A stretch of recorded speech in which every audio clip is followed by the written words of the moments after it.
ESPN's exclusive presentation of the 2003 Sheraton Hawaii Bowl. Welcome to Hawaii! Houston, you're not welcome here! No way, Cougars! This is a warrior, I'm looking for Cougars! Ow! Wow, bring it on! If this man doesn't get you hyped, I don't know what will. Now, I know what you're thinking. This isn't a baseball video. But remember, my channel name is SportStorm. I want to talk about every sport that interests me. And this story right here, well, you'll see. This video should be uploaded on Christmas Eve. And if you're a college football fan, you may have wondered why bowl games never seem to land on Christmas Day. Realistically, it's because of attendance numbers as seen with the 2003 matchup we will review today. So it makes sense why 2020 is the first time since 2003 where a bowl game will be played on Christmas Day. That 2003 game was the Hawaii Bowl that featured the Hawaii Rainbow Warriors and the Houston Cougars. And if the intro has anything to say, it's that this game is a forgotten classic. Alright, let's give some context. This is Houston's first bowl game in 7 years, and they haven't won a bowl in 23 years. Also, only 2 years prior, the Cougars were 0-11. So it's pretty impressive to see them back in a bowl game so quickly. Much of this success can be attributed to the Conference USA Freshman of the Year and future NFL second-round pick, Kevin Kolb. In the inaugural Hawaii Bowl the previous year, the Rainbow Warriors lost against the Tulane Green Wave. Also, like Houston, the Rainbow Warriors recently encountered a period where they were 0-11 and made a bowl game a couple of years later. The Rainbow Warriors are led by arguably the greatest quarterback in school history, Timmy Chang. Although the starting quarterback for this game would be rising freshman, Jason Wielden. Overall, these are similar teams. They have similar records coming into the game. And judging by the points per game and opponent points per game, both of these teams are offense first. This should be a fun matchup. Now look at this picture. You know who this is? This is a sniper. I'm not kidding. For this bowl game, there was heightened security, including 6 snipers. There were a few reasons for this. The previous day, there was a suspicious package found in Honolulu that was treated as a bomb threat. Also, this was the only televised sporting event going on in the US. And finally, there were flights from Paris to LA that were canceled on the same day, after the Department of Homeland Security were aware of a credible threat. So, that's one way to start a game. Alright, it's time for kickoff. Houston receives the ball to start the game. The first notable play of the game is a 14-yard run by Kevin Kolb on 3rd down, and a late hit out of bounds gave Houston an extra 15 yards. I doubt the player was trying to hurt Kolb, but maybe this is some foreshadowing of what's to come. Also, this brought one of the best moments of the game. Dead ball, personal foul, late hit out of bounds on the defense, 15 yards, first down. A few plays later on 3rd and 13, Kolb finds Chad McCuller for the 34-yard touchdown. After the extra point, Houston has an early lead. Hawaii responds with a 3-and-out, and return man Chad McCuller decides he wants to score another touchdown. He runs 70 yards to the end zone. However, the replay clearly shows that he stepped out of bounds. The Hawaii defense is able to contain the Cougars, holding them to a field goal. Hawaii takes the touchback and are able to induce a pass interference call, although a random shove by a Hawaii player essentially cancels out the pass interference. I couldn't find a reason why the lineman did this, so I'm going to guess it was something verbal. The Rainbow Warriors make their way down the field and are inside the red zone. Houston is able to hold them to a field goal, but there was a bit of trash talk after the 3rd down. Anyway, it's now 10-3. In Houston's next drive, nothing happens and they punt. Hawaii heads into the second quarter with the ball, down by 1 score. Anyway, on the first play in the second quarter, quarterback Jason Wielden is taken out of the game with a sprained left shoulder. It's time for Timmy Chang to come into the game. On his first play, he threw a 48-yard touchdown. The game is now tied. Houston's drive begins with a 45-yard pass by Cobb. After a few rushes by running back Jackie Battle, he scores a leaping touchdown at the goal line. Houston is once again up by 1 score. After a 3-and-out by Hawaii, the Cougars find themselves in field goal position and are now leading 20-10. Although the Cougars could have scored a touchdown if it wasn't for this dangerous block that cost the Cougars 15 yards. On the kickoff, there was an unnecessary roughness penalty called against a Houston player, giving Hawaii another 15 yards. However, it's possible that the Houston player didn't know if the returner was down. Nonetheless, the opening play on this drive was a 45-yard pass by Chang to one of Hawaii's best receivers, Jeremiah Cochran.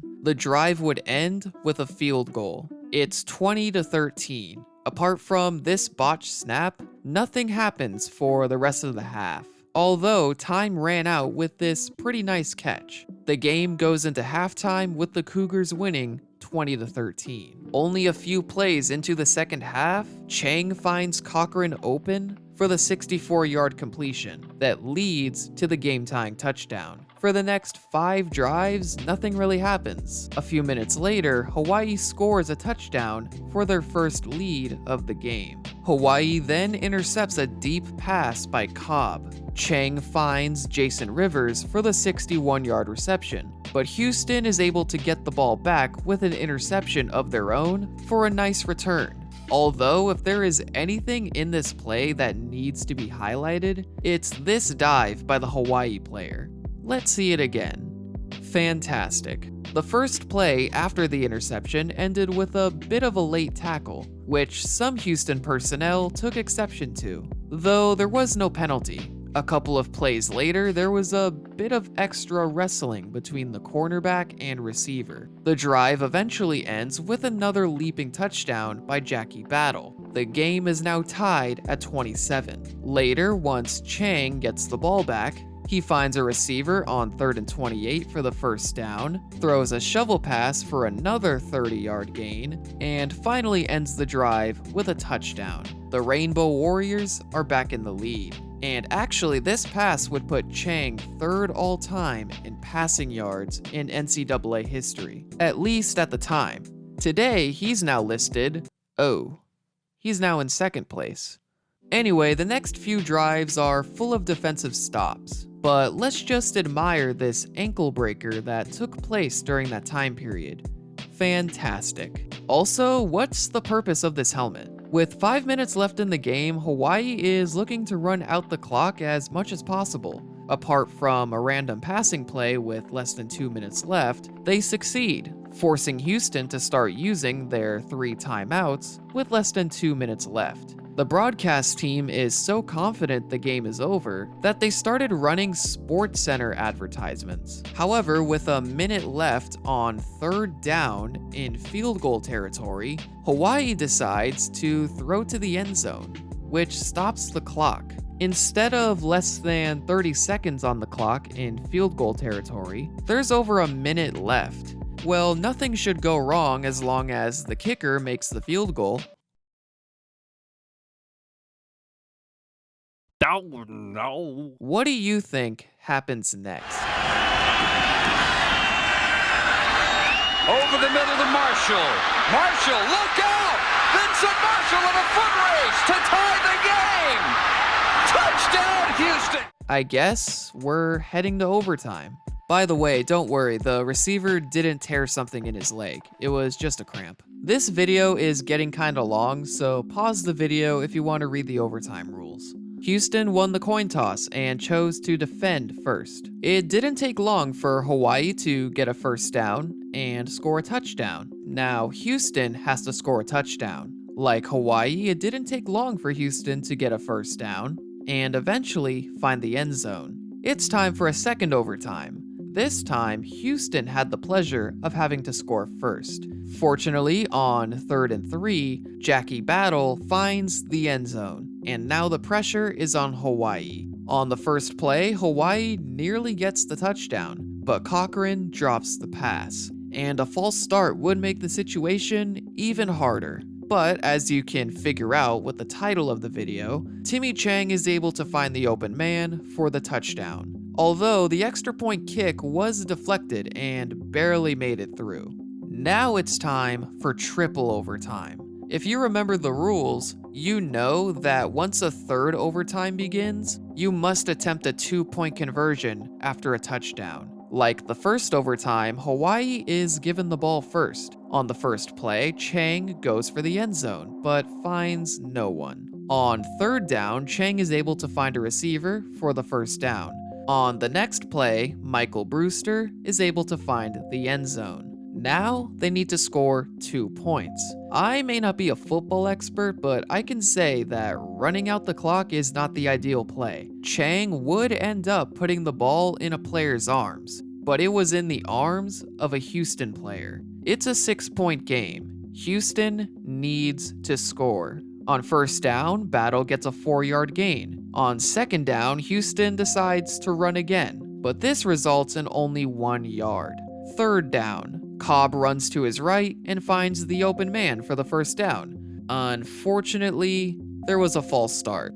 5-yard penalty, repeat, third down. This was Houston's 10th penalty of the game. 3rd and 10, the Cougars go with a screenplay, but Hawaii reads it, resulting in only a 5-yard gain. Now it's 4th and 5. The game has come down to this play. Will Freshman of the Year Kevin Cobb be the hero, or will it be school legend Timmy Chang? Cougars have everybody on the right side. Cobb, though, looks left. Throwing under pressure. It is caught, but short of the first down, and Hawaii has won it. Cobb finds no one. Game over. The game ends with over 100 points scored. However, this isn't the end of the story. Looks like I'm going to have to go into Jomboy mode. So, as the game ends, you can see that a couple of Hawaii players immediately talk trash to the receiver. 10 seconds later, we see some shoving. This leads to both teams confronting each other in the middle of the field. However, this eventually escalates as it looks like a Houston player reached his arm out first, but a Hawaii player throws the first punch. Now, mayhem ensues. You can see on the left side that a Hawaii player throws his helmet at the Houston players, and number 33 is able to dodge it, while Afro Guy for Hawaii has his helmet in the air, ready to throw.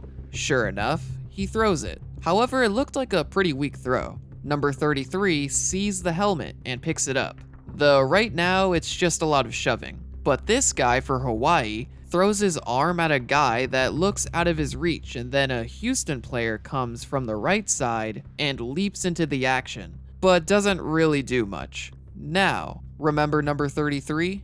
Well, he still has the helmet, and he has an open lane towards the crowd of Hawaii players. He runs towards the crowd, but seems to hesitate, which reduces the power and accuracy. Now he's caught in the middle of the Hawaii players. I'm not sure if this is the same helmet, but watch this Houston player in the middle of everything. It looks like he picks up a helmet off the ground and starts to hit it into the ground. Now, going back a few seconds, this guy in a blue shirt is trying to take a Hawaii player off the ground, but he wasn't able to. So that Hawaii player is still on the ground with what may be a pile of players. The Houston player that picks up the helmet and throws it downwards may be hitting another player with that helmet. Unfortunately, the cameraman pans away to the right side, where another helmet is thrown. Another fight would break out at midfield, but it's able to be broken up by security and police. Oh yeah, remember there was heightened security for this game because of a possible bomb threat? By the way, here's the trophy these teams were playing for. Eventually, the fights end and the Hawaii Rainbow Warriors have won the Hawaii Bowl. Admittedly, it's hard to say what directly caused the fight, so I'll just say that emotions ran high, which is a bit of an understatement. Although that's what Hawaii cornerback Kelvin Millhouse basically said about the situation. Hawaii head coach June Jones said that the referees are to blame for letting the game get out of hand. Houston athletic director Dave Maggard said that Hawaii players were to blame for their excessive taunting and gestures. I'm sure punishments were dished out, but I couldn't find them. Regardless, this game was the last bowl game played on Christmas Day until this year. I doubt we'll see another brawl like this during the 2020 Christmas game, but guess who's playing on Christmas Eve? Their first matchup since 2003. I hope you guys enjoyed the video. Leave a like if you did, and subscribe for more content just like this. Happy holidays, and thanks for watching.